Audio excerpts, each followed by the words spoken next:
നമസ്കാരം, സ്വാഗതം നിലപാടിലേക്ക്. മതനിരപേക്ഷ കേരളത്തിൻ്റെ കാവൽക്കാരെന്ന് സ്വയം മേനി നടിക്കുന്ന CPIM-ഉം അതിൻ്റെ പൊളിറ്റ് ബ്യൂറോ അംഗം നേതൃത്വം കൊടുക്കുന്ന ഭരണകൂടവും കേരളത്തെ കീറി മുറിക്കാനുള്ള ഹീനമായ പദ്ധതികളുടെ വിളക്കെടുപ്പുകാരാകുന്നത് എന്തിനാണ്?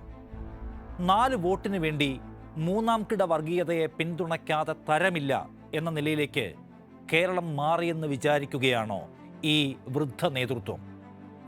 കത്തോലിക്ക വിശ്വാസികൾക്കിടയിലേക്ക് പരമത വിദ്വേഷം കടത്തിവിടാൻ പണിയെടുക്കുന്ന സംഘപരിവാര പദ്ധതിയെ പിന്തുണയ്ക്കുന്ന പിണറായി വിജയനും അയാളുടെ പോലീസും സത്യത്തിൽ കേരളത്തിൻ്റെ സമാധാന അന്തരീക്ഷത്തെ വിഷക്കൂട്ടങ്ങൾക്ക് ഒറ്റുകൊടുക്കുകയല്ലേ?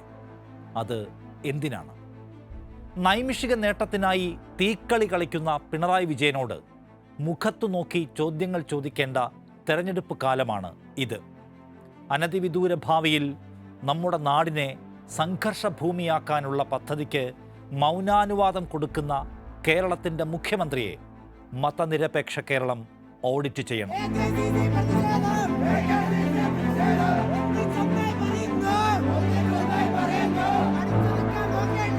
കഴിഞ്ഞ ഫെബ്രുവരി 23-ന് സ്കൂൾ സെൻഡ് ഓഫിന് ശേഷം പൂഞ്ഞാറിലെ ഒരു കൂട്ടം വിദ്യാർത്ഥികൾ ഇൻസ്റ്റഗ്രാം റീലുകൾ ഷൂട്ട് ചെയ്യാനായി പുറത്തേക്കിറങ്ങുന്നു. അവിടുത്തെ സെയിൻറ്റ് മേരീസ് ഫെറോന പള്ളിയുടെ ഗ്രൗണ്ടിലേക്ക് കയറിയ അവർ വാഹനങ്ങളുമായി അഭ്യാസ പ്രകടനം തുടങ്ങി. അല്പം കഴിഞ്ഞപ്പോൾ പള്ളിയിലെ അസിസ്റ്റന്റ് വികാരി പുറത്തിറങ്ങി വന്ന് പ്രാർത്ഥന നടക്കുന്നയിടത്ത് ബഹളമുണ്ടാക്കിയുള്ള പരിപാടികൾ പറ്റില്ലെന്നും പുറത്തു പോകണമെന്നും ആവശ്യപ്പെടുന്നു. കുട്ടികൾ വാഹനമിരപ്പിച്ച് തിടുക്കത്തിൽ പുറത്തേക്കിറങ്ങുന്നതിനിടെ അസിസ്റ്റന്റ് വികാരിയുടെ ശരീരത്തിൽ തട്ടുകയും അദ്ദേഹം താഴെ വീഴുകയും ചെയ്യുന്നു. വിദ്യാർത്ഥികളുടെ ഭാഗത്തു നിന്നുണ്ടായത് പരിധി വിട്ട പ്രവർത്തനമാണെന്ന് സമ്മതിക്കണം. ആഘോഷങ്ങളുടെ ഭാഗമായി സംസ്ഥാനത്ത് പലയിടത്തായി സ്കൂൾ വിദ്യാർത്ഥികൾ ഇത്തരം വാഹന അഭ്യാസങ്ങൾ നടത്തുന്നതും മോട്ടോർ വാഹന വകുപ്പ് ഇടപെടുന്നതുമൊക്കെ കേരളത്തിൽ നിത്യ കാഴ്ചയാണ്. ഇത് നിയന്ത്രിക്കേണ്ട സംഗതിയാണ് എന്നതിൽ ഒരു തർക്കവുമില്ല. വൈദികനെ ബൈക്കിടിച്ചതിൽ ഒരു പോലീസ് കേസിന് പോലും സാധ്യതയുമുണ്ട്. അതിലും തർക്കമില്ല. പക്ഷേ ഉച്ചയ്ക്ക് നടന്ന ഈ സംഭവം വൈകുന്നേരമാകുമ്പോഴേക്ക് നിറവും ഭാവവും മാറി അപകടകരമായൊരു തീക്കളിയിലേക്ക് പോകുന്നതാണ് നാട് കണ്ടത്. പൂഞ്ഞാറിലെ മുൻ MLA PC ജോർജും മേഖലയിലെ ഒരു പ്രധാന പുരോഹിതനുമൊക്കെ വിഷയത്തിൽ ഇടപെടുകയും സംഗതി വിചാരിച്ചതിലും വലിയ നിലയിലേക്ക് വഷളാക്കുകയും ചെയ്തത് അതിവേഗത്തിലായിരുന്നു. വൈകുന്നേരം 6 മണിയായപ്പോഴേക്ക് പള്ളിയിൽ കൂട്ടമണി മുഴങ്ങുന്നു. അപൂർവമായി മാത്രം ചെയ്യാറുള്ള കൂട്ടമണി പ്രയോഗത്തിലൂടെ വലിയ അത്യാഹിതമെന്തോ സംഭവിച്ചു എന്ന മട്ടിലേക്ക് വിശ്വാസികളെ വികാരഭരിതരാക്കുകയായിരുന്നു ലക്ഷ്യം. ഒരു പ്രത്യേക മതവിഭാഗത്തിലെ വിദ്യാർത്ഥികൾ ആസൂത്രിതമായി വന്ന് ക്രിസ്ത്യൻ പുരോഹിതനെ കൊല്ലാൻ ശ്രമിച്ചു എന്നതായി കഥ. ഗ്രൗണ്ടിനകത്ത് കയറിയ എല്ലാവർക്കുമെതിരെ വധശ്രമ കേസ് എടുക്കണമെന്നും ഇത് NIA അന്വേഷിക്കണമെന്നും വരെ ആവശ്യങ്ങൾ ഉയർന്നു. സമ്മർദ്ദമുയർത്തിയവരിൽ മതപ്രമാണിമാർ ഉണ്ടായിരുന്നു എന്നതിനാൽ 27 വിദ്യാർത്ഥികൾക്കെതിരെ വധശ്രമ കേസ് ചാർജ് ചെയ്തുകൊണ്ട് ഞെട്ടിച്ചു പിണറായി വിജയൻ്റെ പോലീസ്. പിടിക്കപ്പെട്ട 10 മൈനർ വിദ്യാർത്ഥികൾ ജുവനൈൽ ഹോമിലേക്കും ബാക്കിയുള്ളവർ ജയിലിലേക്കും. കുഞ്ഞുങ്ങളുടെ അവിവേകത്തെപ്പോലും മതവിഭജനത്തിനായി ഉപയോഗിക്കുകയും അവരെ ജയിലിലടച്ച് ആനന്ദം കണ്ടെത്തുകയും ചെയ്യുന്ന വർഗീയ കോമരങ്ങളുടെ വാലാട്ടികളായി ആഭ്യന്തര വകുപ്പും പോലീസും മാറിയതിൻ്റെ സ്തോഭജനകമായ കാഴ്ച. പള്ളി മൈതാനത്ത് കയറി അഭ്യാസം കാണിച്ചവരിൽ ഒരു പ്രത്യേക മതത്തിലെ കുട്ടികൾ മാത്രമല്ല, എല്ലാ വിഭാഗക്കാരും ഉണ്ടായിരുന്നു എന്ന് പറഞ്ഞത് കേരള കോൺഗ്രസ് മാണി ഗ്രൂപ്പിലെ നേതാവാണ്. പക്ഷേ അവരുടെ സർക്കാർ, ആ സർക്കാരിൻ്റെ പോലീസ് FIR ഇട്ടതും പിടിച്ചകത്തിട്ടതും ഒരു വിഭാഗത്തിൽ നിന്നുള്ള കുട്ടികളെ മാത്രം. PC ജോർജും മതപ്രമാണിമാരും പറഞ്ഞതനുസരിച്ച് കേസും വകുപ്പുകളുമെല്ലാം. കഴിഞ്ഞ 3-4 വർഷമായി കേരളത്തിലെ കത്തോലിക്ക സഭയ്ക്കകത്ത് സംഘപരിവാരം ചെല്ലും ചെലവും കൊടുത്തു വളർത്തുന്ന ഒരു തീവ്ര വർഗീയ സംഘം പ്രവർത്തിക്കുന്നുണ്ട്. ക്രിസ്ത്യൻ മുസ്ലിം വിരോധം സൃഷ്ടിച്ച് അത് ആളിക്കത്തിക്കുക എന്നതാണ് അവരുടെ പണി. പിണറായി വിജയനും അയാളുടെ ആഭ്യന്തര വകുപ്പും നോക്കി നിൽക്കെ വ്യാജങ്ങളും വെറുപ്പും ഈ കേരളത്തിൽ കുത്തിയൊഴുക്കുന്നു അവർ. ആരും അവരോടൊന്നും ചോദിക്കുന്നില്ല, ഒരു നിലയ്ക്കും അവരെ തടയുന്നുമില്ല. അവർ മെനഞ്ഞെടുത്ത് നടപ്പാക്കിയതാണ് പൂഞ്ഞാറിലെ ഈ വിഭജനാശയവും. അതിനും പിണറായി വിജയൻ കയ്യൊപ്പ് ചാർത്തി കൊടുക്കുന്നു. കുഞ്ഞുങ്ങളുടെ അവിവേകത്തിന് വർഗീയതയുടെ നിറം കൊടുക്കേണ്ട എന്ന് ധൈര്യത്തോടെ പറയാൻ CPIM PB അംഗം പിണറായി വിജയന് നാവ് പൊന്തുന്നില്ല. എന്ത് തെമ്മാടിത്താണ് കാണിച്ചത്? യഥാർത്ഥത്തിൽ ആ പാതയുടെ നേരെ വണ്ടി കയറ്റിയില്ലേ, യഥാർത്ഥത്തിൽ രക്ഷപ്പെടുന്നില്ല. ആ പോയ കൂട്ടത്തിൽ സ്വാഭാവികം നമ്മളെല്ലാവരും ആലോചിക്കില്ല, ചെറുപ്പക്കാരുടെ സെറ്റ് എന്ന് പറയുമ്പോൾ ആ സെറ്റില് എല്ലാവരും ഉണ്ടാവുന്നല്ലേ നമ്മൾ കണക്കാക്കിയത്. പക്ഷെ അതില് എല്ലാവരും മുസ്ലിം വിഭാഗത്തിൽപ്പെട്ടവരെ. അങ്ങേയറ്റം പ്രതിഷേധാർഹമായ ഒരു പ്രസ്താവനയാണ് കേരളത്തിൻ്റെ മുഖ്യമന്ത്രിയുടെ ഭാഗത്തു നിന്ന് ഉണ്ടായിട്ടുള്ളത്. ഈരാറ്റുപേട്ടയിലെയും പരിസരത്തുമുള്ള വിവിധ മതസമൂഹങ്ങൾ ഒന്നിച്ചു പരിഹരിച്ച ഒരു വിഷയത്തെ വീണ്ടും വ്രണപ്പെടുത്തി രണ്ട് സമുദായങ്ങൾക്കിടയിൽ ഭിന്നതയുണ്ടാക്കി 4 വോട്ട് അധികം കിട്ടുമോ എന്ന് കണ്ണ് നട്ടിരിക്കുന്ന ഒരു മുഖ്യമന്ത്രിയായി കേരളത്തിൻ്റെ മുഖ്യമന്ത്രി ശ്രീ പിണറായി വിജയൻ അധപ്പതിച്ച കാഴ്ചയാണ് കാണാൻ സാധിക്കുന്നത്. ന്യൂനപക്ഷ സമുദായ അംഗങ്ങളുമായി മുഖ്യമന്ത്രി എന്ന നിലയ്ക്ക് കൂടിക്കാഴ്ച നടത്തവെയാണ് ഹുസൈൻ മടവൂർ എന്ന മുസ്ലിം മത നേതാവ് ഈരാറ്റുപേട്ടയിലെ സംഭവത്തിൽ വർഗീയമായ സമീപനമുണ്ടായി എന്ന വിമർശനം ഉന്നയിച്ചത്. അതിന് മറുപടി പറഞ്ഞ പിണറായി വിജയൻ വർഗീയവാദികളുടെ പ്രചാരണം അതേപടി ആവർത്തിച്ചുകൊണ്ട് നമ്മെ ഞെട്ടിച്ചു. കുട്ടികൾ തെമ്മാടിത്തം കാണിച്ചുവെന്നും വൈദികന് നേരെ വാഹനം കയറ്റിയെന്നും മറ്റുമുള്ള PC ജോർജുമാരുടെ കഥ നാണമില്ലാതെ ആവർത്തിച്ചു കേരളത്തിൻ്റെ മുഖ്യമന്ത്രി. ഗ്രൗണ്ടിലേക്ക് പോയത് ഒരു വിഭാഗത്തിലുള്ള കുട്ടികൾ മാത്രമായിരുന്നു എന്ന് പറഞ്ഞുകൊണ്ട് മുന്നണിയിലെ പ്രാദേശിക നേതാക്കളെപ്പോലും പിണറായി വിജയൻ തള്ളിക്കളഞ്ഞു. പോലീസിന് അക്കാര്യത്തിൽ ഒരു തെറ്റും പറ്റിയിട്ടില്ല എന്ന് ഉറപ്പിച്ച പിണറായി മറ്റൊന്നുകൂടി ചെയ്തു. ഹുസൈൻ മടവൂരിനെ പോലെ ഉത്തരവാദപ്പെട്ട സ്ഥാനങ്ങളിൽ ഇരിക്കുന്നവർ കാര്യങ്ങൾ ശരിയായി മനസ്സിലാക്കണമെന്ന് ഉപദേശിക്കുക കൂടി ചെയ്യുന്നു പിണറായി. പൂഞ്ഞാറിലെ പള്ളി മൈതാനത്ത് കുട്ടികൾ ചെയ്ത അവിവേകത്തെ വർഗീയമാക്കരുത് കേട്ടോ എന്ന് പറയാതിരിക്കാൻ പിണറായി ശ്രദ്ധിച്ചു. അങ്ങനെ വർഗീയമാക്കിയവരോട് ഈ നാടിനോട് ഈ പാതകം ചെയ്യരുത് എന്ന് പറയാൻ പിണറായി വിജയന് നാവ് പൊന്തിയില്ല. വർഗീയ രാഷ്ട്രീയത്തിൻ്റെ കാളകൂട വിഷം കുറച്ച് ഈ മണ്ണിലിറങ്ങിയാലേ തനിക്കും തൻ്റെ കക്ഷിക്കും നേട്ടമുള്ളൂ എന്ന് വിചാരിക്കുന്ന ഭരണാധികാരി തലമുറകളെ ഒറ്റുന്നതിൻ്റെ തത്സമയ കാഴ്ച. എന്ത് തെമ്മാടിത്താണ് കാണിച്ചത്? യഥാർത്ഥത്തിൽ പക്ഷെ അതില് എല്ലാവരും മുസ്ലിം വിഭാഗത്തിൽപ്പെട്ടവരെ. കേരളം പോലെ ഒരു സംസ്ഥാനത്ത് വർഗീയതയെ കൂട്ടുപിടിച്ചാലേ ഇനിയുള്ള കാലം രക്ഷയുള്ളൂ എന്ന് CPIM പോലും വിചാരിക്കുന്നത് എന്ത് അധമബോധത്തിൻ്റെ അടിസ്ഥാനത്തിലാവും? അത്ഭുതമുണ്ടാക്കുന്ന കാര്യമാണത്. വർഗീയതയുടെ ആശയങ്ങളെ മുളയിലേ നുള്ളുക എന്നതാണ് ഒരു മതനിരപേക്ഷ നാടിൻ്റെ ഉത്തരവാദിത്തം എന്നിരിക്കെ വിഭജനാശയത്തിൻ്റെ കടന്നുവരവിനെ നിസ്സംഗമായി നോക്കി നിൽക്കുകയും പിന്നീട് അതേ വിഭജന പദ്ധതിയുടെ താളത്തിനൊപ്പിച്ച് തുള്ളുകയും ചെയ്യേണ്ടി വരുന്നു എന്നതാണ് കേരളത്തിലെ മുഖ്യധാരാ രാഷ്ട്രീയം ഇന്ന് നേരിടുന്ന ഏറ്റവും വലിയ വെല്ലുവിളി. അന്തരിച്ച CPIM നേതാവ് മത്തായി ചാക്കോ അവസാന നാളിൽ അന്ത്യകൂദാശ സ്വീകരിച്ചിരുന്നു എന്ന് പറഞ്ഞതിനാണ് താമരശ്ശേരി രൂപതയുടെ ബിഷപ്പിനെ അന്നത്തെ CPIM സംസ്ഥാന സെക്രട്ടറി പരിധി വിട്ട് അധിക്ഷേപിച്ചത്. ഞങ്ങളെക്കുറിച്ച് കളവ് പറയാൻ എങ്ങനെ ധൈര്യം വന്നുവെന്നായിരുന്നു പിണറായിയുടെ അന്നത്തെ ചോദ്യം. ഇന്ന് പക്ഷേ അതേ മതപ്രമാണിമാർ തന്നെ വ്യാജങ്ങളുടെ പ്രചാരകരാകുമ്പോൾ മൗനി ബാബയായി മാറി മൂലക്കിരിക്കുന്നു പിണറായിയും അദ്ദേഹത്തിൻ്റെ പാർട്ടിയും. കുട്ടികൾക്കെതിരെ വർഗീയ മുദ്രാവാക്യവുമായി പ്രകടനം നടത്തിയവർ ഈരാറ്റുപേട്ടക്കാരൻ എന്നാക്രോശിച്ചുകൊണ്ട് ഒരു പോലീസുകാരനെ മർദ്ദിക്കുകയും പോലീസ് അതിൽ കേസെടുക്കുകയും ചെയ്തിട്ടുണ്ട്. ഡ്യൂട്ടി തടസ്സപ്പെടുത്തുന്നതും ആക്രമിക്കുന്നതും അടക്കം ജാമ്യമില്ലാ വകുപ്പുകൾ ചുമത്തിയ കേസാണത്.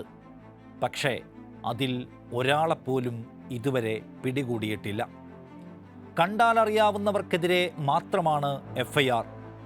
ഡ്യൂട്ടി നിർവഹിച്ച ഒരു പോലീസുകാരനെ മതം പറഞ്ഞ് കയ്യേറ്റം ചെയ്ത ഭീതിതമായ സംഭവത്തോട് പോലും പ്രതികരിക്കാൻ പിണറായി വിജയൻ തയ്യാറാകുന്നില്ല എന്നതുകൂടി കാണണം. ഭരണമേറിയ നാൾ മുതൽ പോലീസ് സേനയുടെ മനോവീര്യത്തിന് വേണ്ടി സംസാരിക്കുന്ന ശ്രീ വിജയന് സ്വന്തം വകുപ്പിലെ ഒരു പോലീസുകാരൻ അക്രമികളാൽ കയ്യേറ്റം ചെയ്യപ്പെട്ടതിൽ ഒരു മനോവിഷമവും രോഷവും തോന്നുന്നില്ല. പോലീസുകാരനെ കയ്യേറ്റം ചെയ്തത് തെമ്മാടിത്തമാണെന്ന് പറയാൻ ആഭ്യന്തരമന്ത്രി തയ്യാറാവുന്നുമില്ല. തൻ്റെ വാക്കുകൾ കൊണ്ട് വർഗീയ പദ്ധതിയുടെ നടത്തിപ്പുകാർക്ക് ഒരു വിഷമവും ഉണ്ടാകരുത് എന്ന് അദ്ദേഹത്തിന് നിർബന്ധമുള്ളതുപോലെ വർഗീയ സംഘർഷങ്ങളുടെ പ്രചാരണ പദ്ധതികളിൽ മൗനസഹായികളായി മാറുക മാത്രമല്ല, സ്വന്തം നിലയ്ക്കും അത്തരം ആശയങ്ങളെ എടുത്തുപയോഗിച്ച ചരിത്രവും CPM-നുണ്ടെന്നത് മറക്കരുതാത്തതാണ്. UDF ജയിച്ചാൽ കുഞ്ഞാലിക്കുട്ടിയും ഹസനും അമീറും ചേർന്ന് കേരളം ഭരിക്കുമെന്ന് പറഞ്ഞ് മുസ്ലിം ഭീതി പടർത്തിയത് മറ്റാരുമായിരുന്നില്ല, കമ്മ്യൂണിസ്റ്റ് പാർട്ടി ഓഫ് ഇന്ത്യ മാർക്സിസ്റ്റിൻ്റെ സംസ്ഥാന സെക്രട്ടറി കോടിയേരി ബാലകൃഷ്ണനായിരുന്നു. കഴിഞ്ഞ നിയമസഭാ തെരഞ്ഞെടുപ്പ് കാലത്താണ് ക്രിസ്ത്യൻ മൈനോറിറ്റിക്കകത്ത് വർഗീയ വിഷം കുത്തിവെക്കാനുള്ള സംഘപരിവാര പദ്ധതിയുടെ പിത്തലാട്ടം കേരളം കണ്ടത്. ന്യൂനപക്ഷ വകുപ്പിലെ ആനുകൂല്യങ്ങളെല്ലാം മുസ്ലിങ്ങൾ മാത്രമായി തട്ടിക്കൊണ്ടുപോകുന്നുവെന്ന പ്രചാരണവുമായി ഒരു വിഭാഗം രംഗത്തു വന്നു. കേരളത്തിലെ ഒരു പ്രധാന പത്രം ആ പ്രചാരണം ഏറ്റെടുത്ത് പ്രധാന പേജിൽ ലേഖനമെഴുതി. പ്രധാനമന്ത്രി മോദിയെ കണ്ട ക്രിസ്ത്യൻ മത നേതാക്കളിൽ ചിലർ ഈ വിഷയം ഉന്നയിച്ചു. എന്നിട്ടും വസ്തുത എന്താണെന്ന് വിശദീകരിച്ച് രംഗത്തു വരാനോ പുകമറ നീക്കാനോ മുഖ്യമന്ത്രി പിണറായി വിജയനും അദ്ദേഹത്തിൻ്റെ പാർട്ടിയും തയ്യാറായില്ല. ഏറെ വൈകി എല്ലാ കുപ്രചരണവും പൂർത്തിയായ ശേഷമാണ് ഒരു വാർത്താ സമ്മേളനത്തിൽ മുഖ്യമന്ത്രി ഇതിന് മറുപടി നൽകുന്നത്. ന്യൂനപക്ഷ വകുപ്പിലെ മുസ്ലിം പിന്നോക്കക്കാർക്കായുള്ള പദ്ധതിയിൽ നിന്നാണ് അവർക്ക് പണം കൊടുക്കുന്നത്. ക്രിസ്ത്യൻ വിഭാഗത്തിൻ്റെ സ്ഥിതി പഠിക്കാൻ കമ്മിറ്റിയെ നിയോഗിച്ചിരിക്കുന്നു എന്നതടക്കമുള്ള കാര്യങ്ങൾ പറയാൻ CPM മനഃപൂർവമായ വൈകലിനെ അവലംബിച്ചു. മുസ്ലിം ലീഗിനെ പ്രത്യേകമായി ആക്രമിച്ചുകൊണ്ട് UDF ഒരു മുസ്ലിം ആധിപത്യ മുന്നണിയാണെന്ന് സ്ഥാപിക്കാനും CPM ഒളിഞ്ഞും തെളിഞ്ഞും ശ്രമിക്കുന്നത് നാം കണ്ടു. കോൺഗ്രസിൽ കാര്യങ്ങളെല്ലാം തീരുമാനിക്കുന്നത് ലീഗാണെന്ന് പിണറായി വിജയൻ അനവസരത്തിൽ വിളിച്ചു പറഞ്ഞു. അങ്ങനെ എല്ലാ അർത്ഥത്തിലും ഒരു മുസ്ലിം അപരവൽക്കരണ പദ്ധതിയുടെ വിളക്കെടുപ്പുകാരായി CPM മുന്നിൽ നടക്കുന്ന കാഴ്ച കണ്ടാണ് കഴിഞ്ഞ തെരഞ്ഞെടുപ്പ് പൂർത്തിയായത്. എന്ത് തെമ്മാടിത്താണ് കാണിച്ചത് യഥാർത്ഥത്തിൽ? പക്ഷെ അതില് എല്ലാവരും മുസ്ലിം വിഭാഗത്തിൽപ്പെട്ടവരെ ഈരാറ്റുപേട്ടയെ ന്യൂനപക്ഷ വർഗീയതയുടെ ഈറ്റില്ലം എന്ന് മുദ്ര കുത്താനുള്ള ആസൂത്രിത നീക്കത്തിന് കൂടിയാണ് ഇടതുപക്ഷ സർക്കാർ വളം വെച്ചു കൊടുക്കുന്നത് എന്നതോർക്കണം. മുൻപ് ഈരാറ്റുപേട്ട പോലീസ് സ്റ്റേഷൻ്റെ സ്ഥലം റവന്യൂ വകുപ്പിന് കൈമാറുന്നതുമായി ബന്ധപ്പെട്ട് പോലീസ് നൽകിയ ഒരു റിപ്പോർട്ട് കേരളം മറന്നിട്ടില്ല. ഈരാറ്റുപേട്ട തീവ്രവാദ പ്രശ്നം നിലനിൽക്കുന്ന സ്ഥലമെന്നാണ് SP-യുടെ റിപ്പോർട്ടിൽ ചൂണ്ടിക്കാട്ടുന്നത്.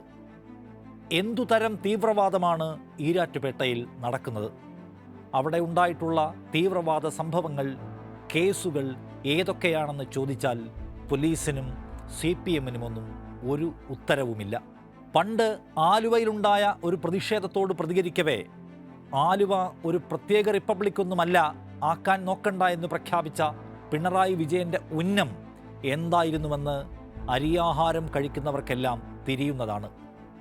പോലീസ് എഴുതിയുണ്ടാക്കുന്ന സകല അസംബന്ധങ്ങൾക്കും താഴെ ഒപ്പുവെക്കുന്നൊരു വീക്ഷണരഹിതനായ മുഖ്യമന്ത്രിയാണ് താനെന്ന് ആവർത്തിച്ച് ബോധ്യപ്പെടുത്തുകയാണോ പിണറായി വിജയൻ?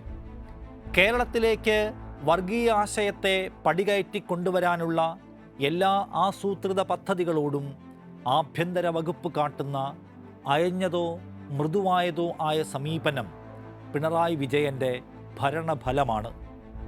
പരിധിയില്ലാതെ എന്തു വെറുപ്പും ആർക്കും എവിടെയും പറയാമെന്ന നില ഇന്ന് കേരളത്തിൽ സംജാതമായിട്ടുണ്ട്.